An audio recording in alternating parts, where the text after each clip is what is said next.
from grasping perspective, though. Oh no, fear is everything. Yeah, like if there was one concept that I would suggest to people to take a daily confrontation with, is fear. The problem with fear is that it lies, right? So fear tells you, hey, you know, if you say that to that girl, she's going to know she has you, you know, and she'll never really be attracted to you if she knows how much you attracted to her. Don't say that. No, how we get her is when she walks by, ignore her. Right, it's a little, You know, it's like pop it on your shoulder. fear tells you dumb shit like that, right? You know, so you know, for me, the daily confrontation with fear has become a real practice for me since about three years ago. I went skydiving in Dubai, right? And skydiving is a really interesting confront with fear, right? So I gotta stand up. I'm sorry, I gotta stand up. All right. So all your friends, what happens? You go out. I dropped my thing. Yeah. So what happens is you go out the night before and you take a drink with your friends, and somebody says, "Yeah, we should go skydiving tomorrow." And you go, "Yeah, we'll go skydiving tomorrow." Yeah. And you go, "Yeah." And everybody goes, "Yeah." Right? And you go home and you by yourself, you're like, Right? You're like, well, I mean, they was drunk too. Right? So maybe they not, maybe, I mean, we don't have to go. We don't have to do it. So then that night you're laying in your bed and you just keep,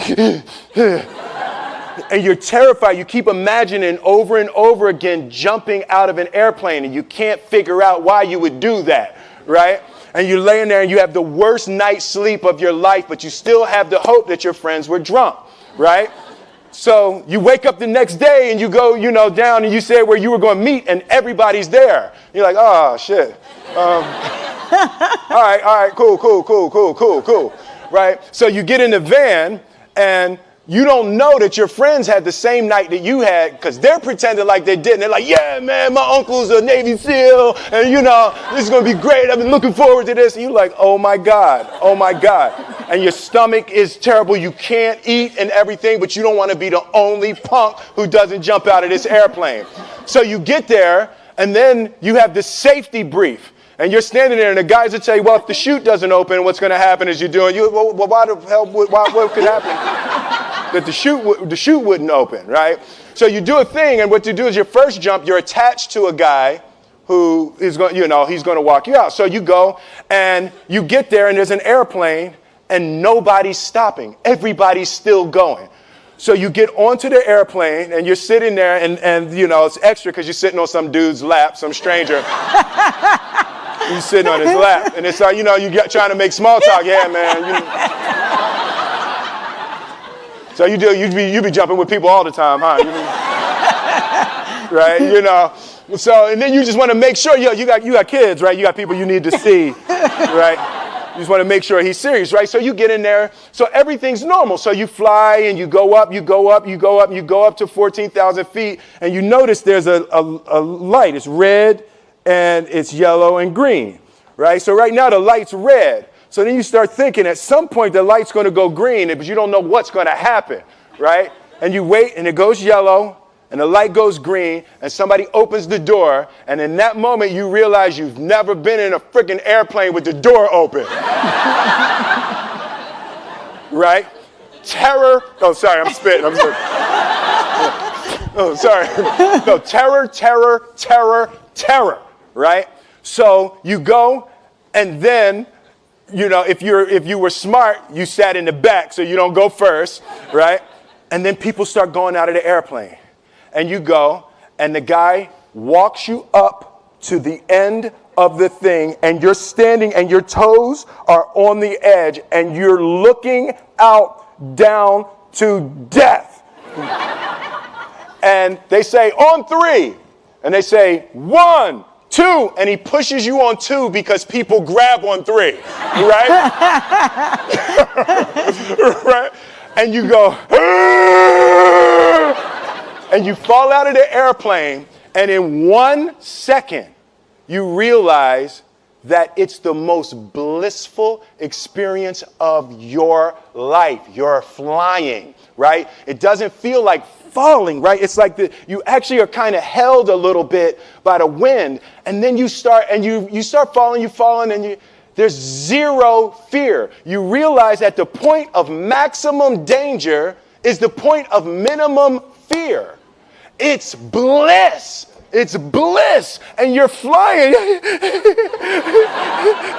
Right? And you're doing that. And then 20 seconds, 25 seconds, 40 seconds. And you have enough time to just kind of be like, oh, shit, that's that building. I saw like that one. Oh, you can see the ocean. Right? You start doing all of that. And the lesson for me was, why were you scared in your bed the night before?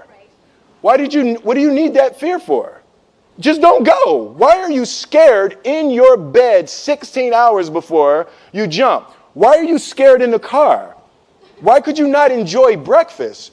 What did you need that? The fear is fear of what? You're nowhere even near the airplane. Everything up to the stepping out, there's actually no reason to be scared. It only just ruins your day.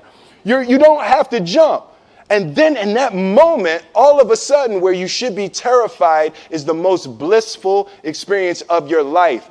And God placed the best things in life on the other side of terror.